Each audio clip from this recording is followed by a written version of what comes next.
Hello everyone, my name is Neil Thomas. I now live in Burnley, Lancashire, but grew up in Orrell Park, Liverpool.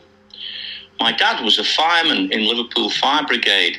Nowadays I believe it is called the Fire and Rescue Service. I remember going on the overhead railway on at least 2 occasions, though there were probably a lot more. My dad was based at Canada Dock Fire Station, and I can recall at 5 years of age going to the children's Christmas party at the fire station with my brother. We travelled by bus to Seaforth and then boarded the train, which stopped at Canada Dock Railway Station. There weren't many cars in those days. We certainly didn't have one.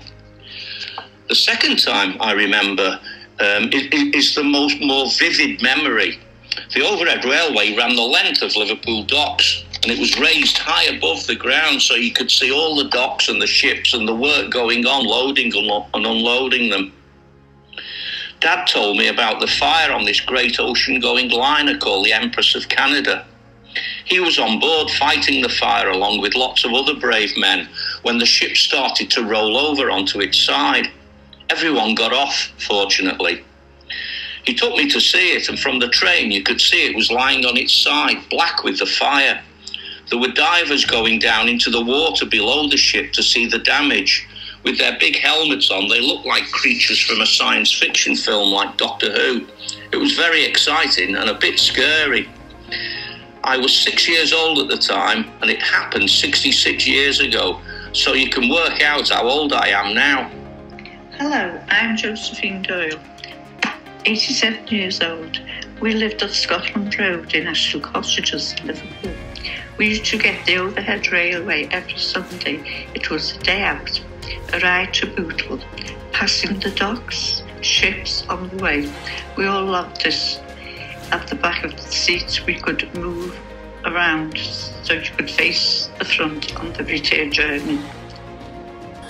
Yeah, and I was one of those people who actually went down on the overhead rail to see the Empress of Canada. I think we all did. It was just a fascinating sight to be on the overhead railway and watch this huge ship on its side burning away. But me and my mates often used to ride the railway. We're not saying we paid for tickets all the while, but we used to ride it. And it was great because you could see everything that was going on at the docks. You see all those big ships that you only read about, and you can see the cranes unloading them and everything. It was, you couldn't see it from a bus. You could only ever see it from the overhead railway. And then later on in life, when I began working as a dock clerk for Anglo Overseas, well, it was my job to go down the docks to clear the stuff through customs. So, of course, I used the overhead railway. It was always on time. It was pretty shambly and pretty bare. You know, there was no luxury on the overhead railway. But it did what it said. It got you there. And it's such a pity it's gone.